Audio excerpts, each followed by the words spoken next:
하이든, 프란츠 요제프 하이든, 1772년 12월 에스트라하지 궁전 음악홀. 에스트라하지 공작 니클라우스는 평소처럼 하이든이 새로 작곡한 교향곡을 즐겼다. 이 교향곡은 특이하게 아다지오로 고요하게 끝났는데 연주자들은 순차적으로 연주를 마치고 자기 자리의 촛불을 끄고는 차례대로 음악홀 밖으로 퇴장하기 시작했다. 이윽고 연주자들이 모두 자리를 비우자 공작은 깨달았다.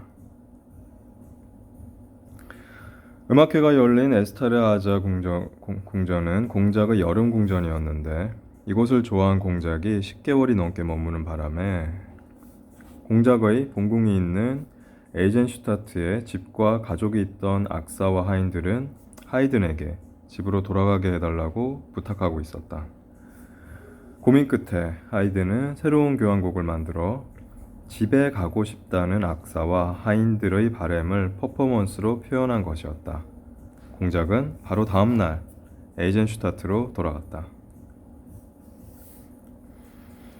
하이든의 재치가 빛나는 이 작품은 그의 45번째 교향곡인 고별 교향곡이었다.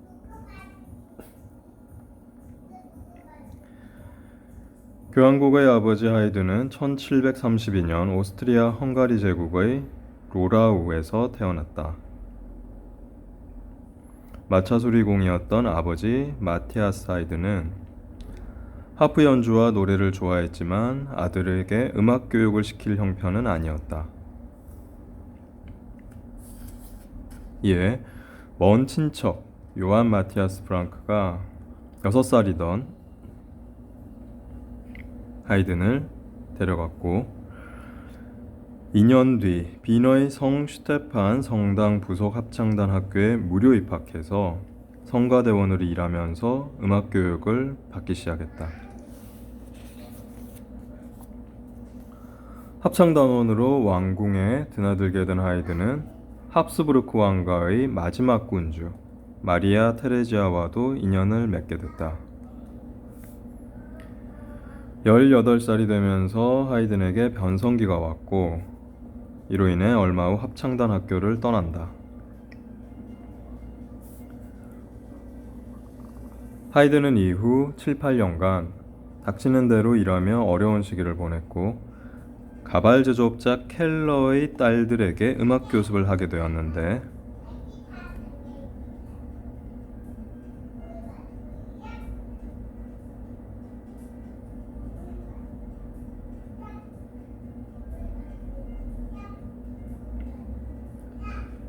막내딸인 테레제와의 결혼을 원했지만 테레제는 수녀가 되었고 1756년 테레제의 수녀 서원식에서 음악은 하이든이 지휘했고 비용도 부담했다. 1756년경 하이든은 피른베르크 남작의 집에 의지하고 있었다.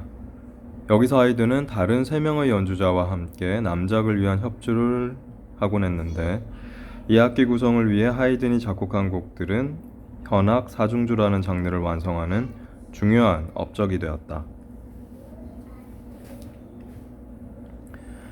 1757년경에는 빈에 사는 모르친 백작의 음악 감독이 되었고 경제적으로 안정되자 29에 결혼했다.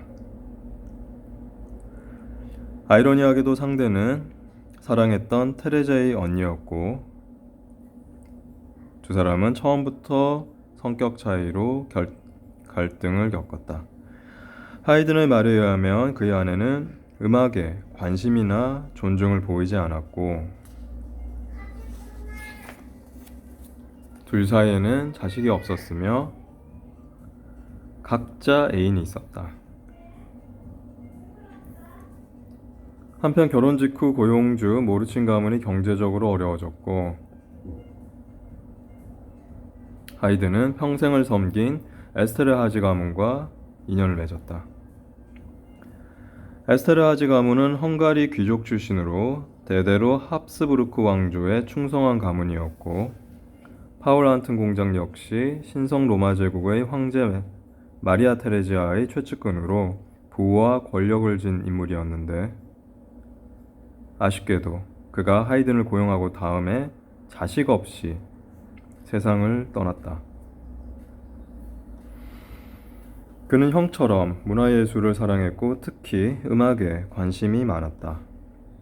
1766년에는 막대한 재산을 쏟아부어 에스트르하지 궁전을 건설했고 이렇게 에스트르하지 가문에 정착한 하이든은 이후 30여 년 동안 수많은 작품을 남긴다. 그의 명성은 서서히 유럽을 뒤덮었으며 1785년에는 모차르트와 교류하기 시작했다. 1790년 에스테르하지 공작 니콜라우스가 사망하자 자유를 얻은 하이든은 영국에서 큰 인기를 얻었고 빈으로 돌아온 그는 대작, 천지창조, 사계 등을 작곡했다.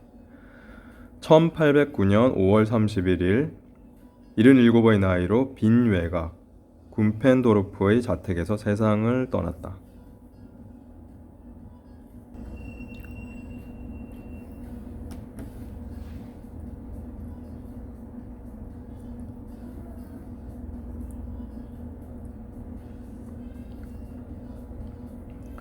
볼프강 아마데우스 모차르트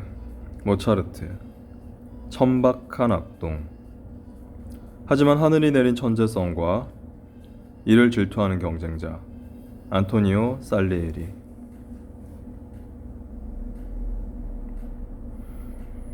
돈만 밝히는 철없는 아내와 평생을 지배했던 아버지의 그림자.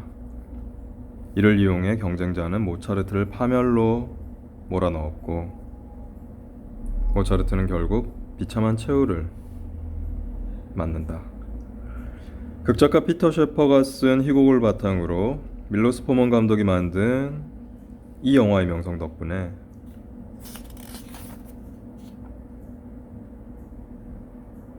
졸지에 살리에르는 최대 피해자가 되었다. 1984년작 아마데우스 아카데미상 8개 부문 수상. 물론 결혼 이후 빈에서 활동하며 살리에르와 갈등이 있었던 것도 사실이지만 모차르트의 갑작스러운 죽음에 대한 동정과 민족주의 정서가 결합된 해프닝 정도였는데 1830년 푸시킨의 희곡과 림스키 코르사코프의 오페라로 다시 주목을 받았고 예술 창조와 천재성에 대한 매력적인 논란으로 현재까지 생명력을 잃지 않는 이야기가 되었다.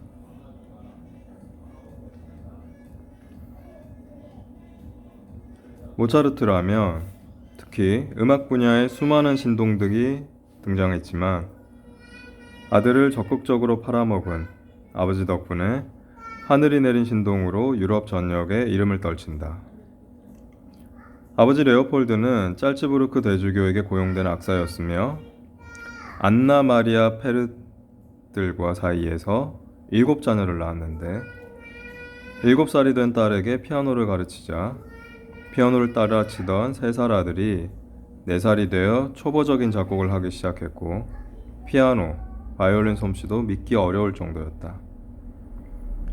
1762년 미넨의 바바리아 선제 후 막시밀리안 3세를 시작으로 같은 해 말에는 빈의 쉔브른 궁전에서 사람들을 놀라게 한다.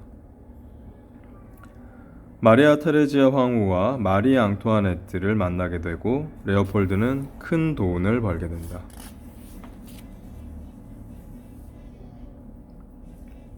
(1763년) 7살에 떠난 세 번째 공연 여행은 무려 3년 5개월이 걸리는 대장정이었고 남매는 선홍열, 장티푸스 등으로 죽을 고비를 넘기기도 했다. 12살에 떠나 이탈리아 여행도 1년 반이 걸리는 등 어린 시절 대부분을 포함 거의 평생에 걸쳐 공연 여행을 하며 살아야 했다. 고단한 일정 속에서도 작곡가로서의 천재성을 꽃피운 모차르트는 이런 명성 덕분에 1772년 16살의 나이로 아버지가 고용된 짤츠부르크 궁정 오케스트라 악장으로 임명된다. 그의 고용주인 짤츠부르크 대주교 역시 모차르트 부자를 못마땅해 했고 1770년 9월 해고된 그의 아버지 없이 파리로 공연 여행을 떠난다. 모차르트는 파리에서 자유를 만끽하고 파리로 가는 길에 머문 마나임에서 오페라 가수 알로이즈의 베버와 사랑에 빠졌다. 아버지는 편지로 아들을 질책했지만 결국 성화에 못 이겨 파리에 도착한다. 하지만 파리는 모차르트에게 냉담했고 허름한 좁은 여인 속에서 알아누운 어머니가 세상을 떠난다. 다시 짤츠부르크에 돌아온 그의 아버지와 갈등을 겪게 되는데 복직한 짤츠부르크 궁정에서는 여전히 모차르트를 함부로 대했고 오페라 작곡을 위한 휴가를 끈질기게 요구했으며 결국 담당자와의 면담에서도 고집을 부리다가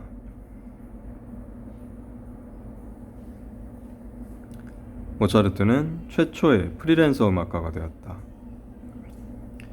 1782년 8월 4일 아버지의 반대를 무릅쓰고 콘스탄체 베버와 결혼한다. 콘스탄체 베버는 모차르트가 사랑했던 알로이즈의 동생이었다.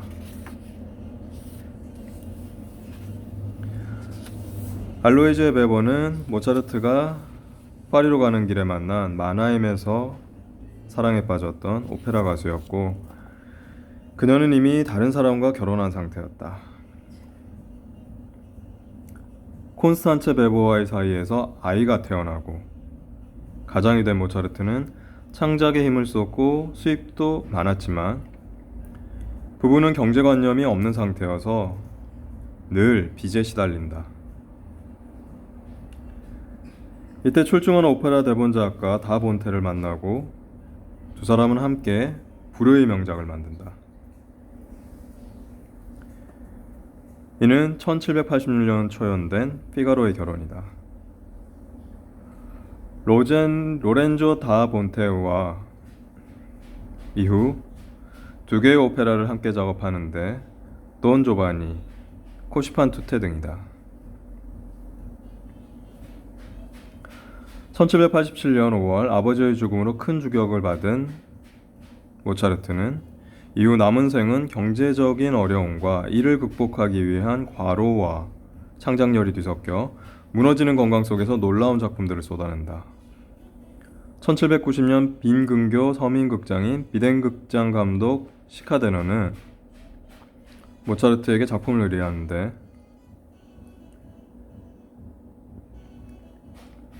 1791년 모차르트는 마술피리 작곡 레오폴드 2세가 주문한 오페라 작업 중 갑작스럽게 의뢰받은 리퀴엠 작업으로 기진맥진한다. 1792년 9월 30일 초연한 마술피리가 대성공을 거두었으며 밤의 여왕의 아리아가 유명세를 탔지만 모차르트는 건강을 끝내 회복하지 못했고 제자 프란츠 쥐스마이어에게 레퀴엠의 완성을 부탁한 채 35의 젊은 나이로 세상을 떠난다.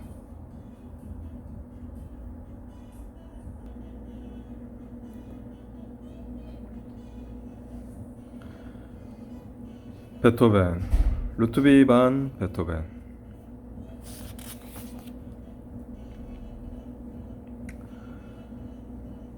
들리지 않는데 작곡한다. 9번 교향곡을 작곡하기 전부터 베토벤은 청력을 완전히 잃은 상태였고 초연 때 관중의 환호를 알아듣지 못할 정도로 베토벤은 청력을 상실한 상태여서 알토 가수가 관중을 향해 돌려세웠다는 일화는 유명하다.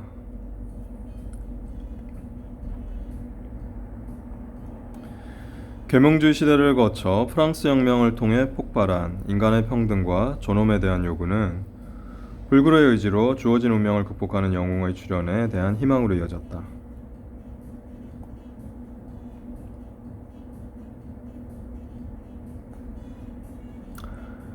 당시 전제군주 정치를 끝낸 나폴레옹을 영웅으로 생각했던 베토벤은 이후 본인 스스로 황제로 칭하며 황제의 자리에 오른 나폴레옹에게 실망했고,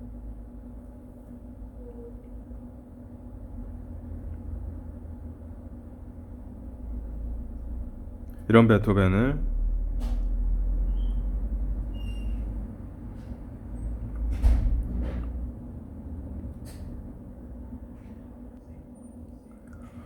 로맹 롤랑은 이런 베토벤을 모델로 장편소설 장 크리스토프를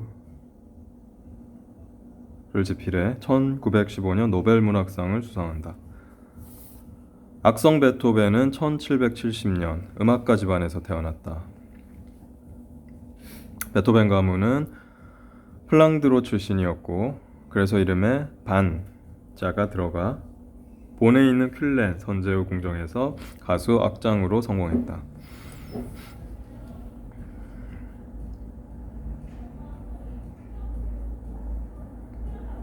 베토벤의 아버지 요한 반 베토벤은 궁정 가수임에도 바이올린 연주자였는데 성공은 하지 못했고, 어머니 마리아 막달레나 베토벤은 첫 남편을 잃고 재혼해 첫 아이를 낳았는데 또 잃었고, 둘째 아들이 바로 베토벤이었다.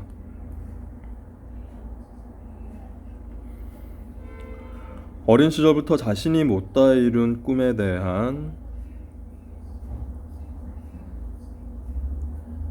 미련이 컸던 아버지는 베토벤을 혹독하게 훈련했고, 모차르트처럼 돼야 한다는 강박에 빠져 밥을 굶기고 폭행하고 새벽까지 잠을 재우지 않고 연습을 시키는 등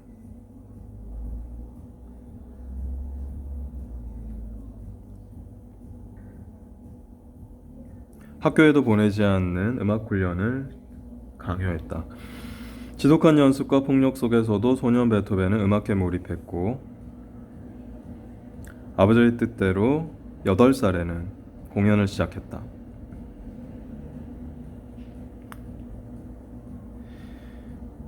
이때 베토벤의 아버지는 베토벤의 나이를 6살이라고 속여 음악 천재로 포장하기도 했다. 11살에는 본 궁전의 신임 오르간 연주자 네페의 지도를 받아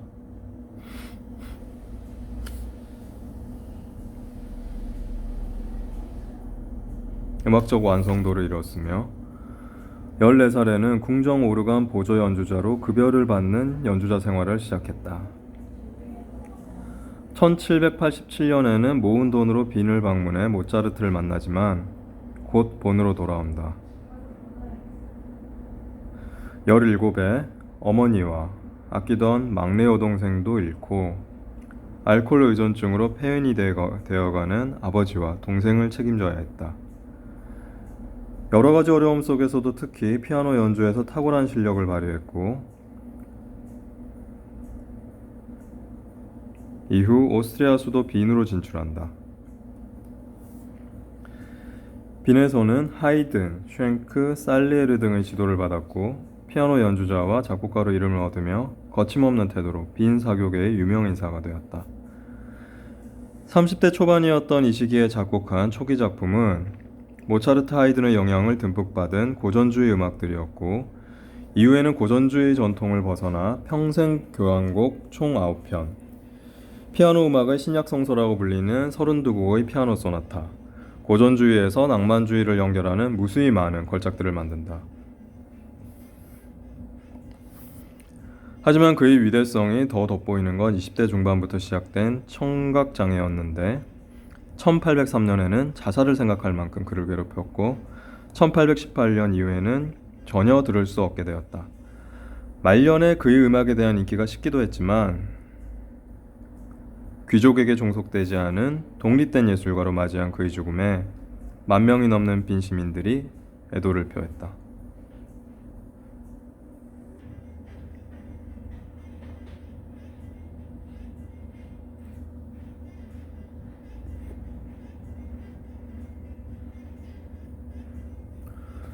음악의 도시 빈의 거장. 비는 한때 유럽 전역에 위세를 떨치던 신성 로마 제국의 수도이며 합스부르크 가문의 본거지였다. 그 위상에 걸맞게 수없이 많은 음악가들이 빈을 중심으로 활동했다. 평생을 에스테르하지 가문에 봉직했던 하이드는 자유의 몸이 되어 빈에서 말년을 보냈고 모차르트와 베토벤은 빈의 자랑이기도 했다.